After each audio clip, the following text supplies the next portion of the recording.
여기에 모인 여러분들을 주님의 이름으로 축복합니다. 우리 사도신경으로 하나님께 우리 신앙을 고백하시겠습니다. 전능하사 천지를 만드신 하나님 아버지를 내가 믿사오며 그 외아들 우리 주 예수 그리스도를 믿사오니 이는 성령으로 잉태하사 동정녀 마리에게 나시고 본디오 빌라도에게 고난을 받으사 십자가에 못 박혀 죽으시고 장사한 지 사흘 만에 죽은 자 가운데서 다시 살아나시며 하늘에 오르사 전능하신 하나님 우편에 앉아 계시다가 저리로서 산 자와 죽은 자를 심판하러 오시리라. 성령을 믿사오며 거룩한 교회와 성도가 서로 교통하는 것과 죄를 사하여 주시는 것과 몸이 다시 사는 것과 영원히 사는 것을 믿사옵나이다. 아멘. 살아계신 하나님 아버지, 오늘도 우리에게 새날 새 생명 허락해 주심을 감사합니다. 오늘도 하나님께 영광 돌릴 수 있는 이 자리, 이 예배 자리로 인도해 주심을 감사합니다. 이렇게 인도하신 것처럼 오늘 우리의 삶을, 평생을, 우리의 삶을 이렇게 인도하여 주시옵소서. 하나님의 은혜의 자리에 항상 머물기 소망합니다. 그러나 우리의 연약함이 있습니다. 우리의 욕망도 있고 육신의 연약함도 있습니다. 이 연약함 하나님께서 붙들어 주시옵시고 늘 하나님의 말씀으로 우리를 주장하여 주시옵소서. 모든 섭리로 하나님의 마음으로 하나님의 뜻으로 우리 공동체, 우리 가정, 우리 형제 자매들 여기 모인 한 사람 한 사람을 하나님의 뜻 안에서 이뤄가 주시옵소서. 예수님의 이름으로 기도드렸사옵나이다. 아멘. 함께 찬송가 288장 찬양하시겠습니다. 새 찬송가 288장 예수를 나의 구주 삼고 함께 찬양하시겠습니다. 예수를 나의 구주 삼고 성령과 피로써 거듭나니 이 세상에서 내 영혼이 하늘의 영광 누리도다. 이것이 나의 간증이요 이것이 나의 찬송일세. 나 사는 동안 끊임없이 구주를 찬송하리로다.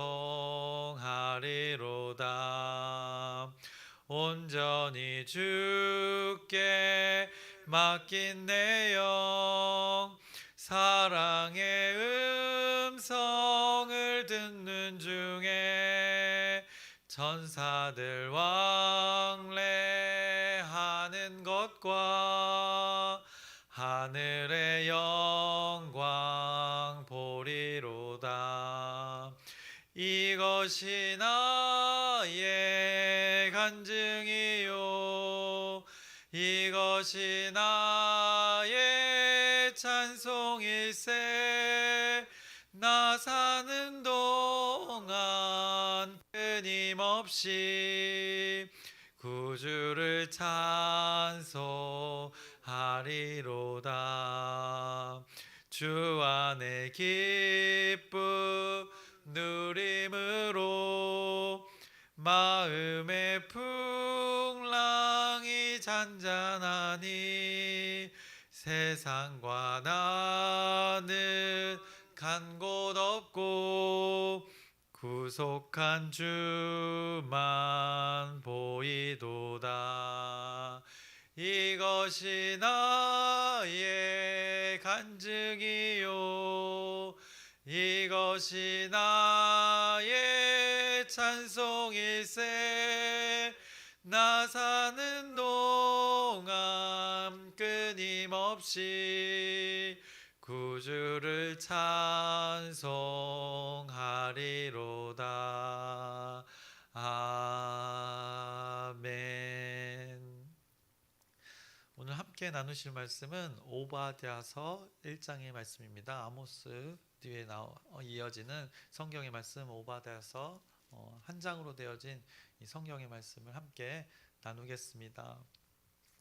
오바댜서 굉장히 짧은 말씀입니다. 그래서 만약에 성경책에 색인이 이게 없으면 찾기도 힘든 성경책입니다. 이게 얇아가지고 찾기도 어려운 그 위치에 있는데 오바댜, 여러분은 오바댜 하면 무엇이 떠오르십니까? 분명하게 잘 떠오르지 않는 것이 또 우리의 기억 속에 있는 것입니다. 저도 이제 신학교 가서 관심을 가지기 시작했고 뭔 내용인지 읽어도 잘 모르기도 했습니다. 그래서 오바댜서 하면 무엇이 생각나게 되는지 깨닫는 지혜가 하나님의 은혜가 저와 여러분 가운데 오늘 있기를 소망합니다. 그래서 오바댜서는 구약의 성경 중에서 가장 이 짧은 말씀 중에 하나이기도 합니다. 말씀의 양이 굉장히 적습니다. 그런데 말씀의 양이 적다고 해서 이 말씀의 중요도가 떨어지는 것은 아닙니다. 하나님께서 하나님의 마음을 우리 인간들에게 전한다고 생각해 볼 때 그 말의 양이 적으면 그 적은 양에 더 많은 그 마음을 하나님께서 담기 위해서 아마 한마디 한마디 꾹꾹 눌러 아주 밀도 있게 담아서 전했을 것이라 생각해 볼 수 있습니다. 그것이 아마 하나님의 마음일 것입니다. 그래서 오바댜서가 매우 짧은 말씀이지만 하나님의 말씀에 밀도 있게 담겨 있는 말씀을 여러분들이 기억하시면서 오늘 나누었으면 좋겠습니다. 오바댜 그 이름의 뜻은 무엇인가? 하나님의 종이라는 뜻입니다. 네, 하나님의 종이라는 뜻입니다. 그러면 이 이름을 통해서 알 수 있는 것, 그가 만약에 이 이름대로 살았다면 그에게 하나님은 어떤 존재였을까? 그에게 하나님은 주인이었다는 것을 말씀하는 것입니다. 그 주어진 이름대로 살았다면, 그가 하나님의 종으로 살았다면 그에게는 하나님의 존재가 어떤 존재였는가? 주인이었음을 우리가 알 수 있습니다. 그렇게 오바댜는 하나님을 주인으로 섬기며 살았던 자였던 것입니다. 왜냐? 하나님의 말씀이 그의 입술을 통하여서 선포되었기 때문입니다. 하나님을 주인으로 섬기는 자들에게는 이 하나님의 임재, 이렇게 하나님의 말씀이 주어지는 그 임재를 경험하는 것입니다. 우리가 기도하면서 늘 구하는 것, 이 하나님의 말씀이 우리의 일상 가운데 있기를 원하는 것 분명히 있습니다. 바로 하나님께서 우리의 생활 가운데 하나님이 어떻게 임재하시는가? 말씀으로 임재하시는 것입니다. 우리의 선택과 결정, 그 판단의 순간 가운데 하나님이 말씀을 우리 가운데 기억나게 하셔서 우리가 그걸 선택하고 판단하게 해서 그 하나님의 말씀이 이루어지는 것을 경험하게 하시는 것입니다. 그래서 살아계신 하나님이 우리에게 어떻게 다가오시는가? 이 말씀으로 다가오시는 것입니다. 동일하게 하나님은 이렇게 오바댜에게 또 이스라엘 백성들에게 또 오늘 주인공으로 나오는 또 에돔에게 다가가신 것입니다. 그래서 오바댜 이 인물에 관한 정보는 없습니다. 구약 성경에 동일한 인물이 나오긴 하지만 누가 누구인지를 정확하게 말씀하고 있지 않습니다. 그래서인지 그가 전하는 하나님의 말씀에 사람들은 어떻게 보면 더 이 하나님 말씀 내용 자체에 더욱 집중할 수 있는 것입니다.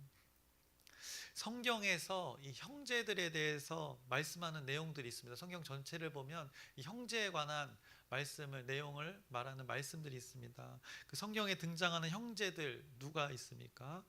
기억해 보시면 성경에 등장하는 형제들의 관계 보시면 창세기에 또 가인과 아벨이 있고 또 야곱과 에서가 있고 또 요셉과 그의 형제들이 있습니다. 또 나중에 신약에는 예수님의 제자들이 형제 관계인 것을 보는데 앞서 말씀드렸던 가인과 아벨, 야곱과 에서, 요셉과 그의 형제들, 그 형제들의 관계를 통해서 하나님의 섭리가 어떻게 적용되어지는 성경이 말씀하고 있습니다.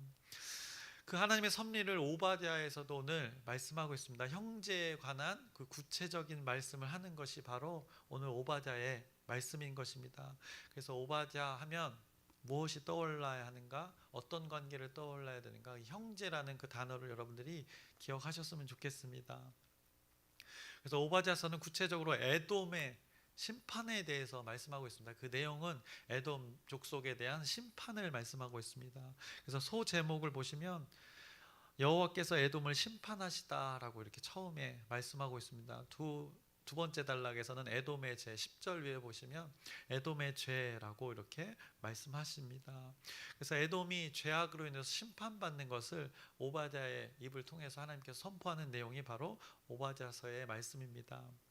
에돔은 어떤 존재입니까? 이 야곱과 이삭의 자녀들을 통해서 야곱과 에서의 형제 관계에서 비롯된 족속들입니다.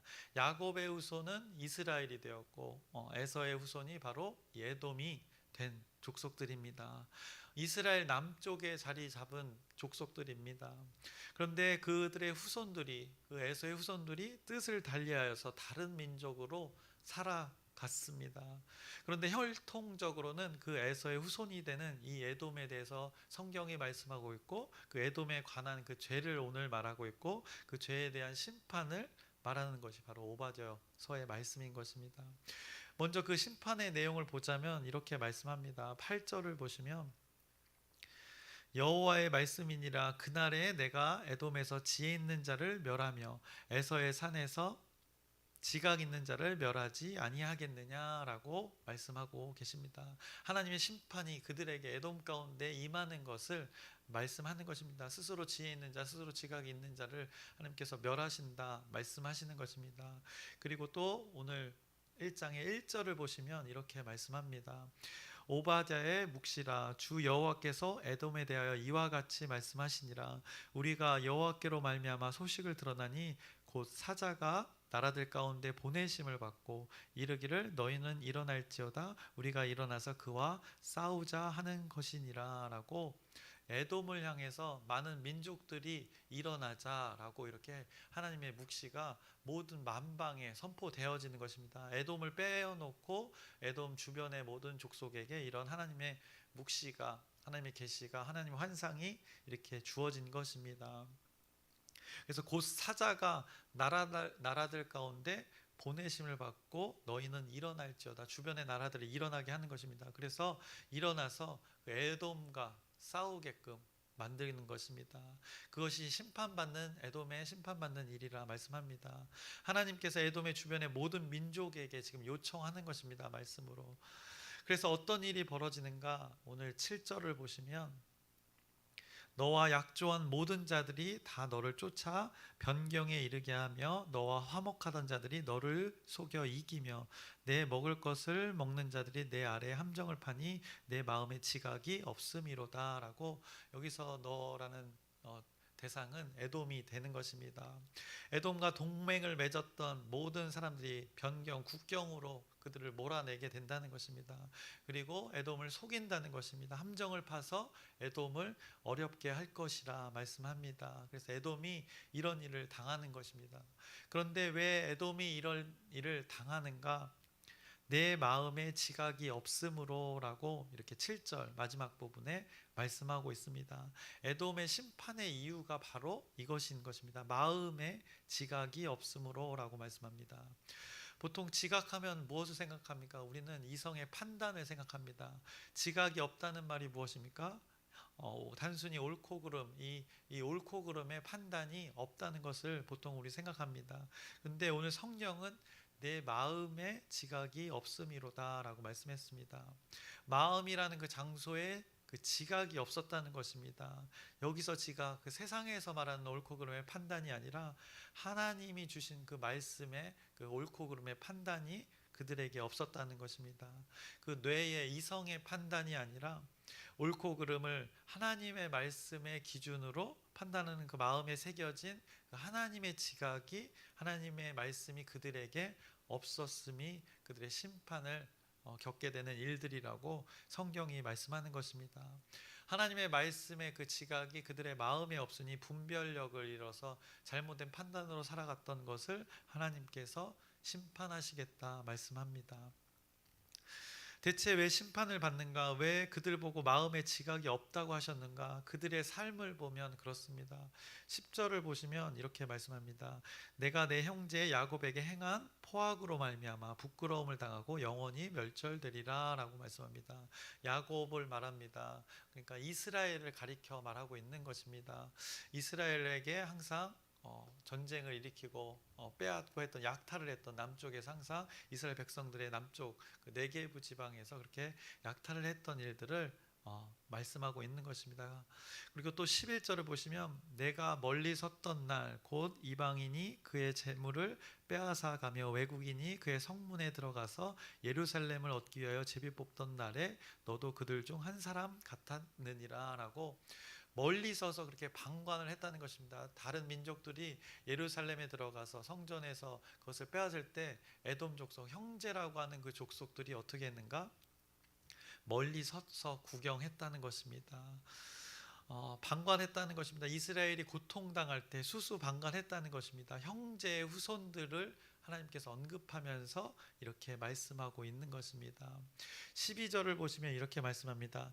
내가 형제의 날 곧 그 재앙의 날에 방관할 것이 아니며 라고 말씀하는 것입니다.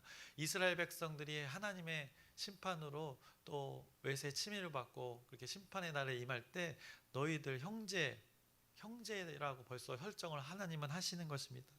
그때 방관하는 것이 아니라는 것입니다.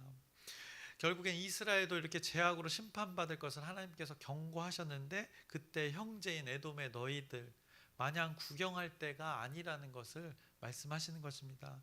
그들의 어려움과 심판이 선포될 때 그들을 위해 형제인 너희들이 무엇을 했어야 되는가? 하나님과의 온전한 관계, 그 마음의 지각이 있어서 그들의 도움을 구했어야 될 존재들이 너희들 에돔의 존재라고 말하고 있는 것입니다. 12절 계속해서 보시면 유다 자손이 패망하는 날에 기뻐할 것이 아니며 그 고난의 날에 내가 입을 크게 벌릴 것이 아니며 라고 그들의 아픔에 이들은 기뻐했고 크게 소리치면서 좋아했던 것을 이렇게 말씀하는 것입니다.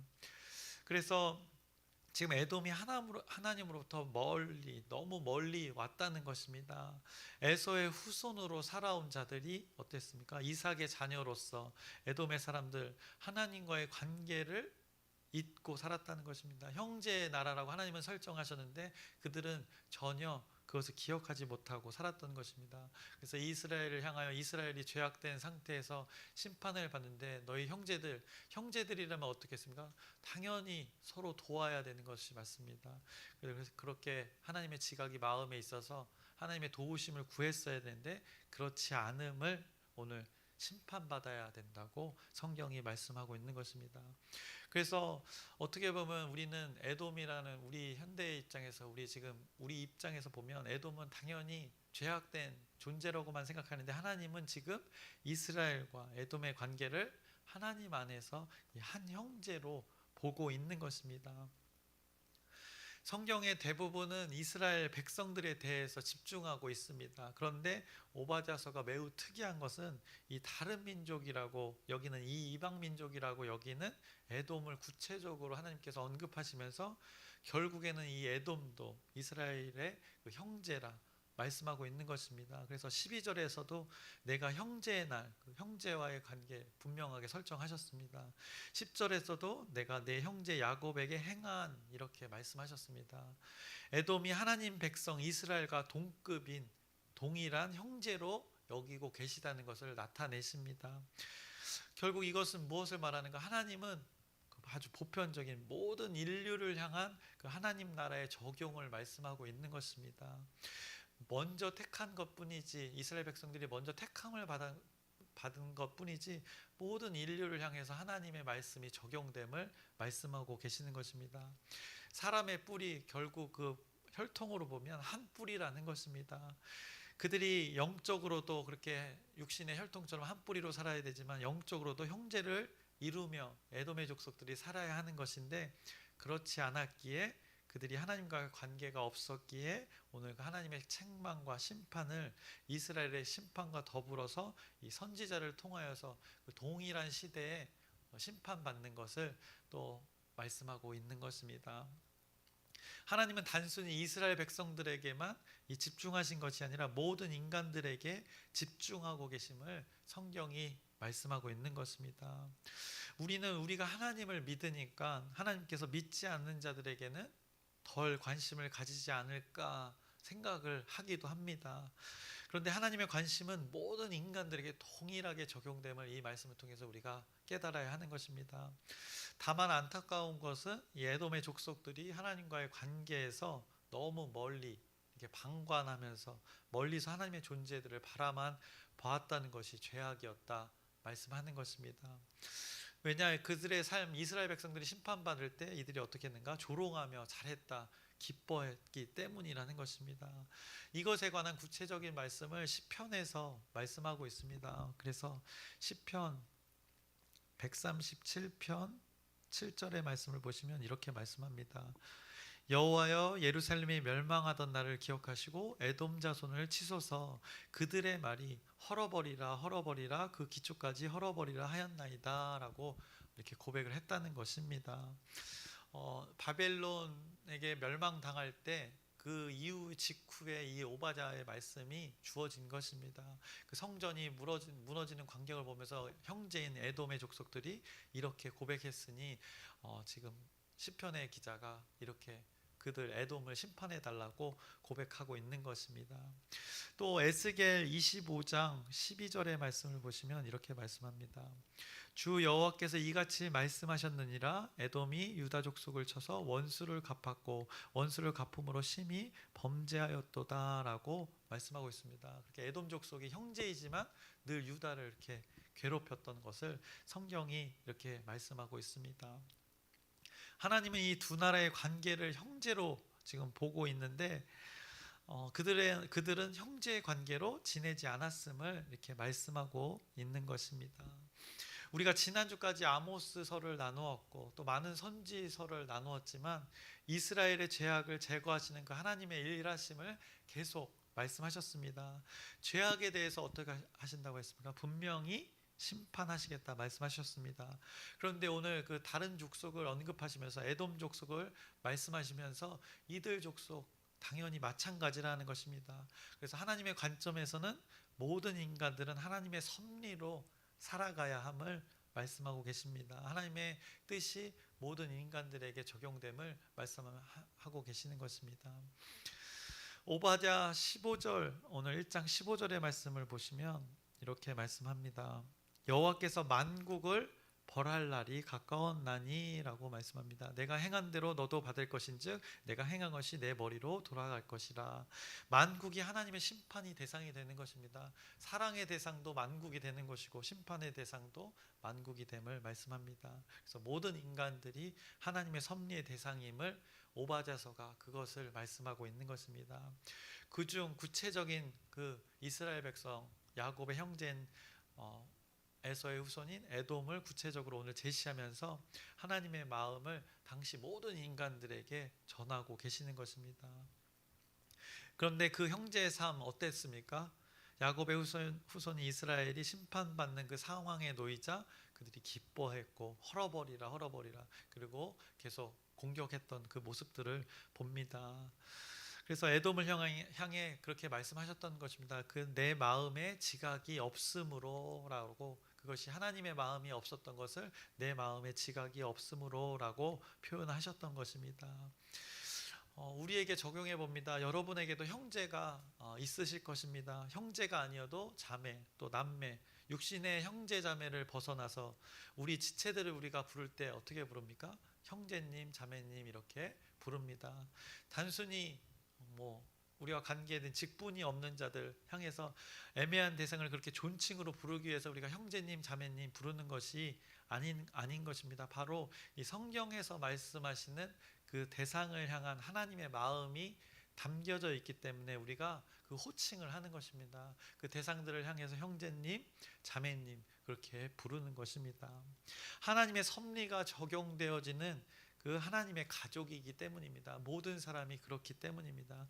그 뿌리는 하나님 뜻 안에서 모두 가족이게 형제이고 자매이기 때문에 우리가 그렇게 부르는 것입니다. 야곱가에서 무엇이었습니까? 가족이었습니다. 한 가족이었습니다.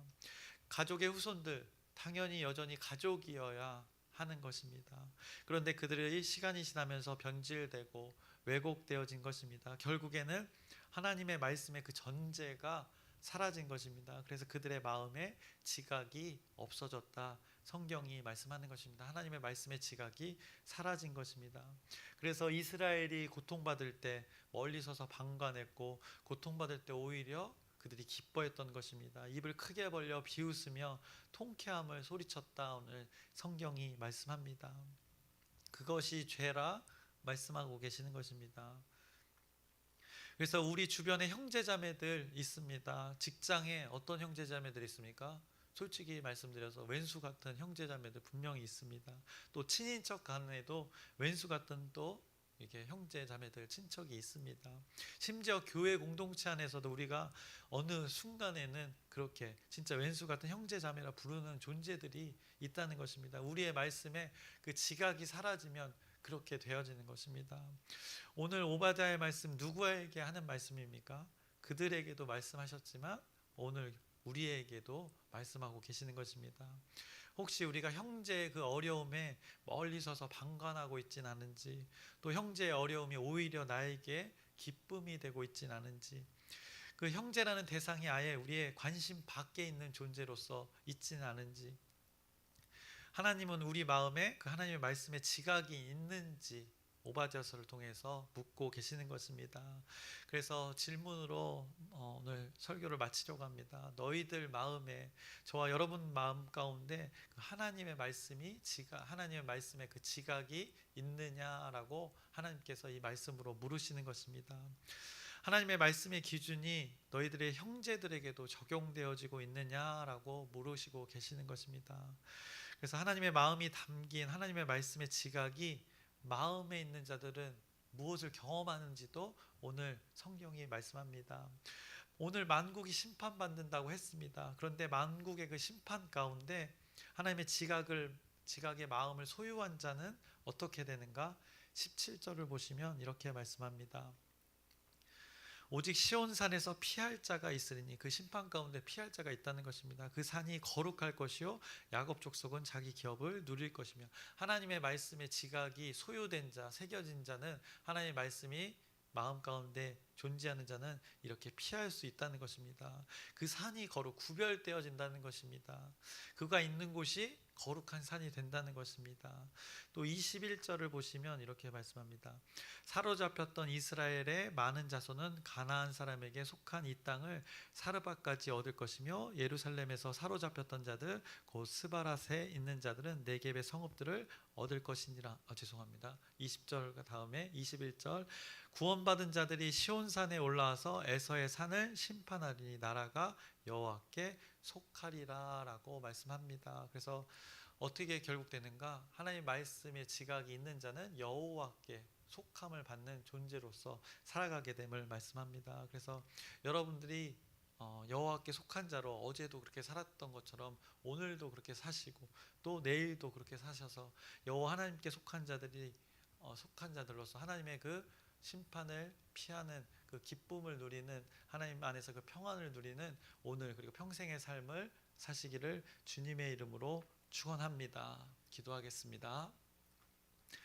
살아계신 하나님 아버지, 오늘 오바댜서를 통하여서 그 형제 관계를 통하여서 하나님의 말씀이 하나님의 존재, 하나님 믿는 신뢰하는 존재 가운데 있기를 소망하셨습니다. 이 말씀이 오늘 우리에게 주어졌습니다. 우리의 관계들을 돌아보게 하여 주시옵소서. 모든 인간관계, 형제자매 관계뿐만 아니라 우리의 관계된 모든 관계를 돌아보게 하여 주시옵소서. 그 가운데 하나님의 말씀에 지각이 있는지, 그 말씀이 살아 움직이는지 우리의 관계를 돌아보게 하여 주시옵시고, 우리의 일상의 그 관계들 가운데 하나님의 말씀이 살아 움직여 우리를 살게 하여 주시옵시고, 하나님의 뜻 가운데서 기쁨과 평안을 누려서 여호와께 속한 자로 살아가는 우리 귀한 공동체, 여기 모인 우리 함께하는 우리 지체들 되게 하여 주시옵소서. 예수님의 이름으로 기도드렸사옵나이다. 아멘. 하늘에 계신 우리 아버지여, 이름이 거룩히 여김을 받으시오며 나라의 마옵시며 뜻이 하늘에서 이루어진 것 같이 땅에서도 이루어지이다. 오늘날 우리에게 일용할 양식을 주옵시고, 우리가 우리에게 죄 지은 자를 사하여 준 것 같이 우리의 죄를 사하여 주옵시고, 우리를 시험에 들게 하지 마옵시고 다만 악에서 구하옵소서. 나라와 권세와 영광이 아버지께 영원히 있사옵나이다. 아멘.